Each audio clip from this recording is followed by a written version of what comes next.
sık ve aynı hizada olmalı ki namazlarımızda kabul. Bir an olsun rızasından ayırmasın. Yerhamukumullah.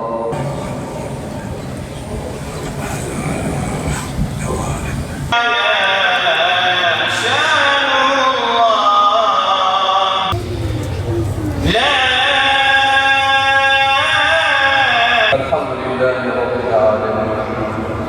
Vessalatu vesselamu ala ve na'udhu bike minel aczi vel kesel ve na'udhu bike başka hiçbir kapıya muhtaç eyleme, el açtırma, eyleme ya Rab. Sevdikliği bunlardan eyle ya Rab. Koruduğundan sana sığınırız. Sen bize muhafaza eyle ya Rab.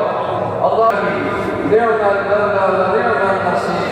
Yesadet eder ki Allah'ım dediğiniz tanımasın inşallah. İnşallah. İnşallah. Allah razı olsun. Görüşmek üzere.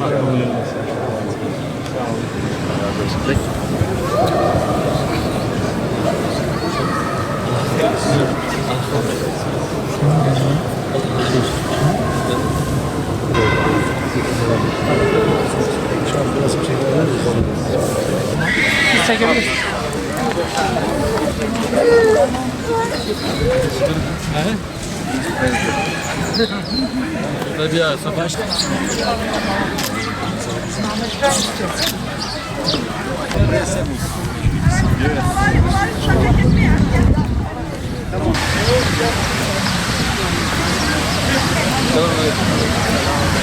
Burada mısın akşam? Yok akşam. Hep ortak almış oluyor.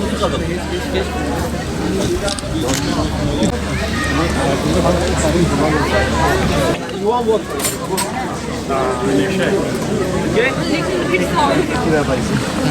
İyisin inşallah. Allah'ım başvur sizlere. Mahsus bırak, olur mu? Yapmayalım. İnşallah. Beraberiz. İnşallah. Afiyet olsun. Başkanım biraz gel prenses, gel. Maşallah. İlk oyun mu? İlk oyun. Helal olsun. Allah yardımcınız olsun. Başkanım teyzemizle bir fotoğraf istiyorlar. Teyzemizle bir fotoğraf istiyorlar. Tamam mı? Teşekkür ederim başkanım. Allah'a emanet. Teşekkür ederim. Başarılar. Hala arazi verememiş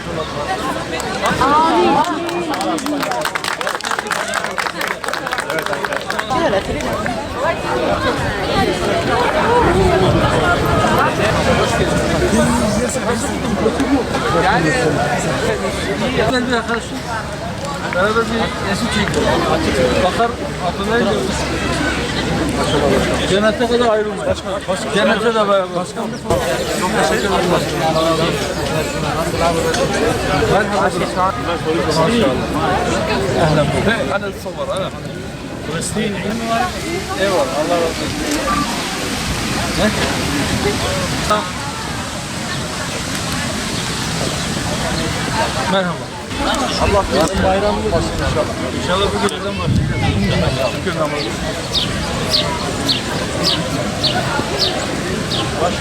Sağduyunun galip kelimesi ve inşallah nahoş hiçbir olay yaşanmadan milletimizin, aziz milletimizin iradesinin özgür bir şekilde sandığa yansıması ve sandığa giren neyse olduğu gibi oradan çıkması. Kaynaklarımızı sömürmek isteyen, bizi kendilerine uşak ve köle yapmak isteyen emperyalistlere bel bağlamamalı. Onlara yaslanan devrilecek. Onların ipiyle kuyuya inen orada kalacak. Onlardan medet uman inşallah hiçbir zaman iflah olmayacaktır.